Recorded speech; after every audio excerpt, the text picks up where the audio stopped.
welcome back to ML Miller Frights, part of the Kings of Horror Network. I'm ML Miller. I'm going to start a new ongoing series of videos focusing on some horror comic books of yesteryear and eventually today. I'm going to call it Graphic Horrors. With the comic book industry in a state of chaos, I found taking a trip back to simpler times to be the surefire remedy to appease my appetite for graphic goodness. I recently plowed through the first 15 or so issues of the first volume of Werewolf by Night, which was released in 1972 from Marvel Comics. It was during this era that Marvel began a new age of comics focusing on horror that was popular in other media like film and television. As they were beginning to develop characters like X-Men, Avengers, and Spider-Man, Marvel also recognized the rise of horror as a viable genre and sought to take advantage of it. They released quite a few horror titles in the 70s, and I plan on covering some of them in the future. But first, let's hone in on one of my faves, Werewolf by Night. Werewolf by Night was created by Roy Thomas and Stan Lee. They came up with the idea of a werewolf anti-hero, leaving writer Gerry Conway and artist Mike Ploog to flesh out the character itself. The character initially had a 3-issue run in Marvel Spotlight, number 2, 3, and 4, before leaping over into his own 43-issue series after fans responded positively to the stories. Since then, Werewolf by Night has had different incarnations in Giant Size Werewolf, Marvel Comics Presents, and a few of his own miniseries through the years. This video is covering the contents of Werewolf by Night, the Complete Collection, Volume 1, which I'll provide a link to below if you're interested in picking up this awesome collection. Let's talk a little bit about Werewolf by Night's origin. And boy is this an origin in the true Mighty Marvel manner. Werewolf by Night is Jack Russell. That's right, Jack Russell.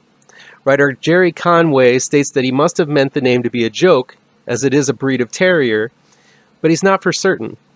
In the origin, Russell is the son of a nobleman warlock named Gregor Russell, who himself is a descendant of Grigory Rusov, the Transylvanian who originally destroyed Dracula and obtained pages of the Darkhold, a dark tome filled with ancient evil.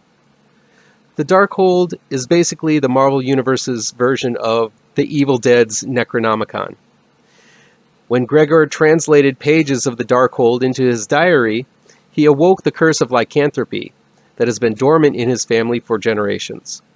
What transpires is the stuff of the soapiest of soap operas, as Gregor falls for Laura, his brother's girlfriend, and impregnates her. In order to keep the beast at bay, Gregor would lock himself up in his castle when the moon was full. But one fateful night, a stray lightning bolt released Gregor, and he went on a rampage. Gregor was then murdered by villagers with a silver bullet, forcing Laura to flee Transylvania to Los Angeles, California, and finds Gregor's brother, Philip, who she used to be in love with. The two rekindle their relationship and raise Gregor's children, Jack and Lissa, without knowledge of Gregor's curse. But on Jack's 18th birthday, his mother is in a fatal car crash, and before she dies, she tells Jack about his heritage and the curse. Though Jack holds heavy resentment towards his stepfather, Philip, his mother makes him promise that he will never hurt Philip, even though he is not his father. Jack's transformation seems to be triggered by the death of his mother, as well as the passing of his 18th birthday, as he is destined to turn into a werewolf for 3 nights a month when the moon is at its fullest. Whew, that is one convoluted origin story.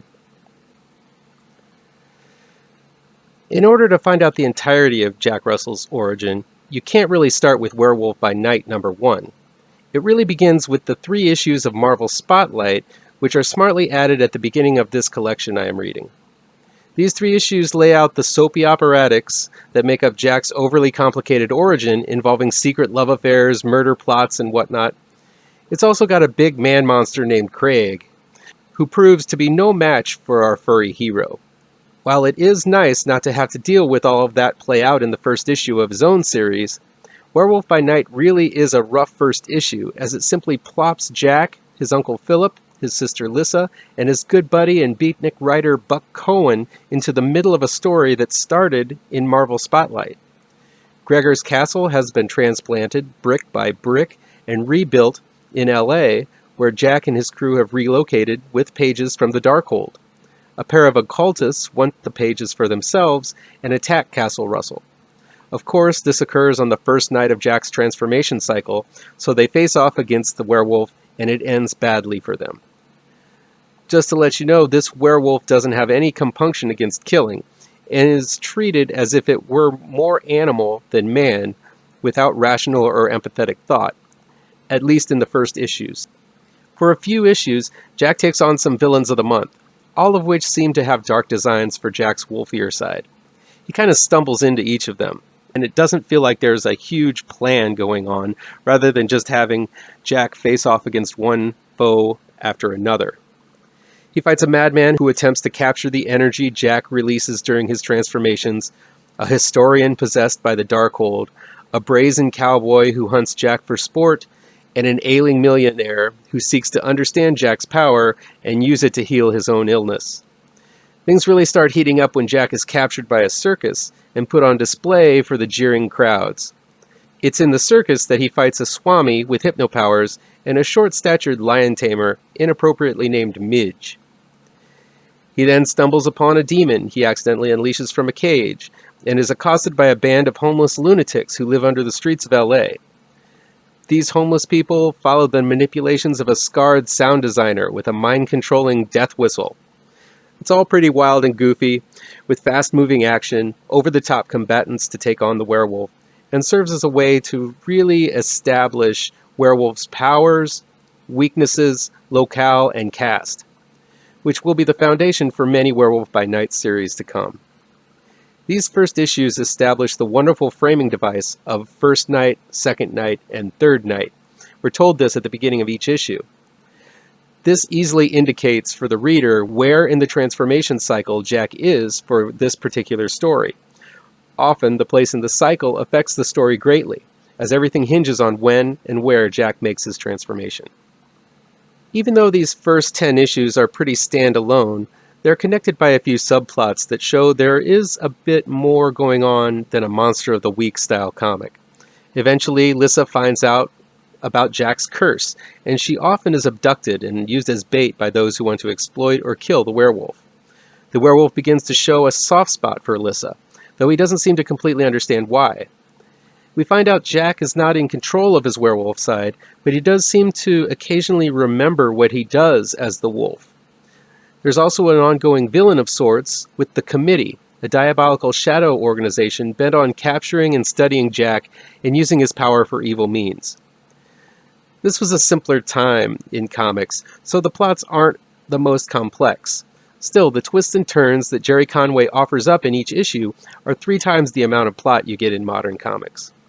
The dialogue is clunkier, but also this is a symbol of the ages, with some panels describing the action of what is going on rather than showing it, or going into colorful alliteration to describe a person or scene when no word balloons are really necessary.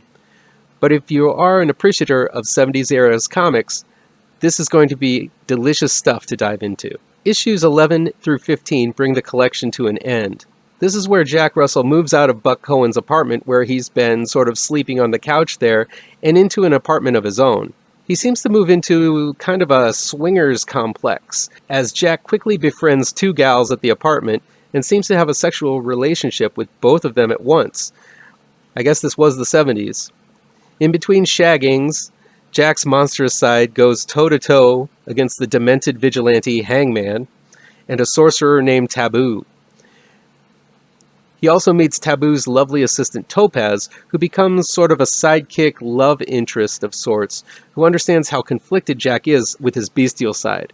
The relationship between Taboo and Topaz is very interesting, as Taboo seems merely a charlatan, while Topaz is the one with all of the power. So we introduce a swords and sorcerer vibe to the story here, and it really expands the world of the Darkhold. Finally, the last issue of the series crossover with Tomb of Dracula, as the werewolf and Topaz battle it out tooth and claw with Dracula, who wants these final pages of the Darkhold that is in Jack's possession. As they move into year 2 of Werewolf by Night, there's much more thought put into the longer-running subplots, the development of reoccurring antagonists like the Committee, and a hard-nosed cop named Lou Hackett, who is suspicious of Jack's proximity to all of these werewolf sightings.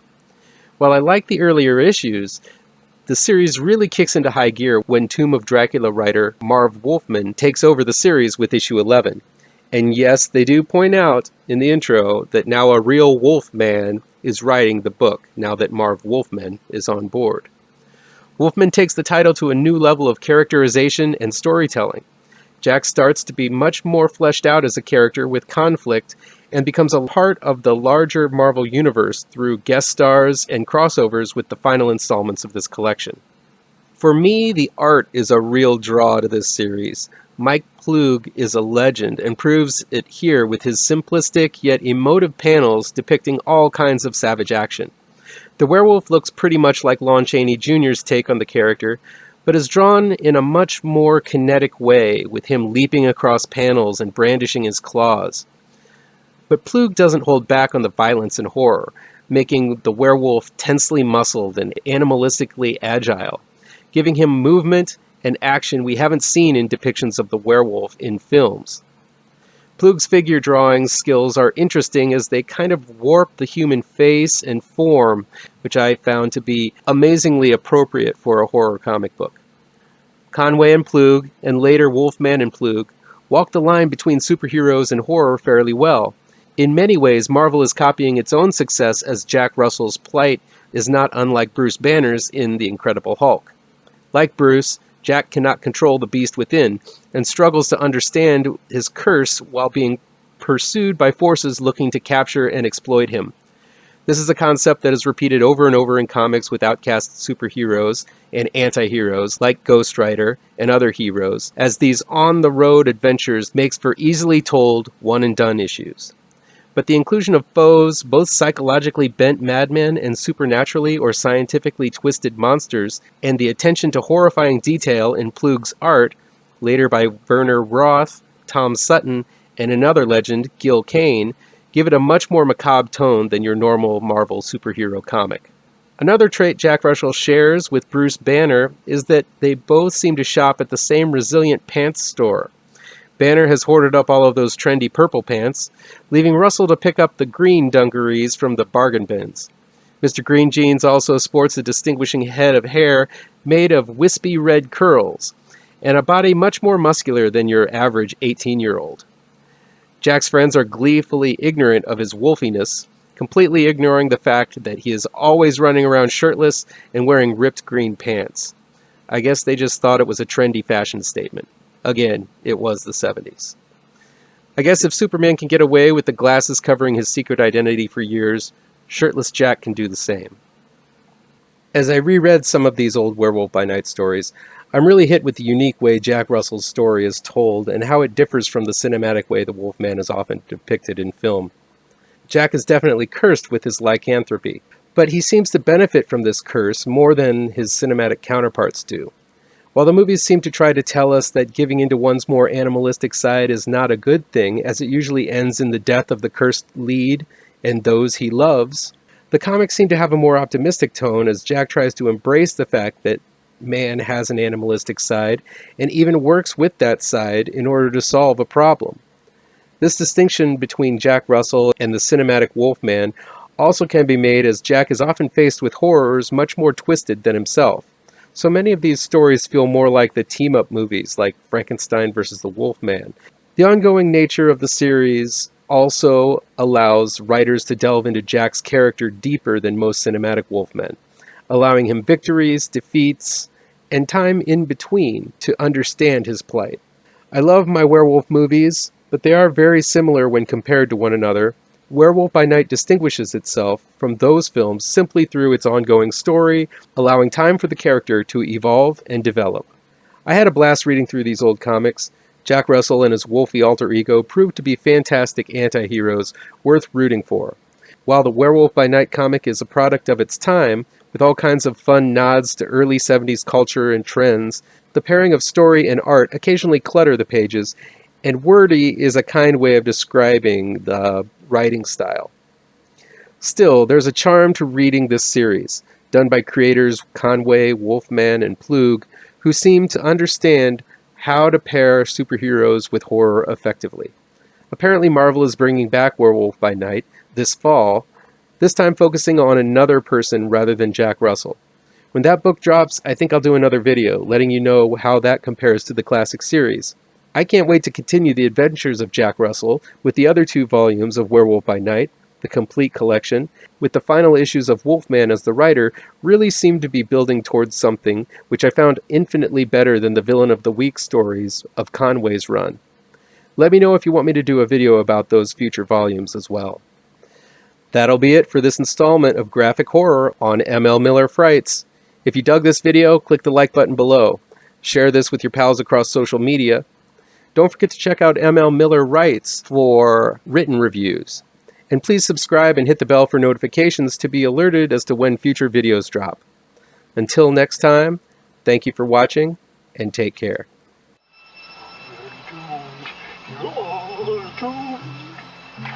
You're doomed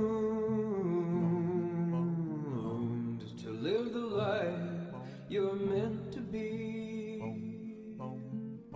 stuck inside your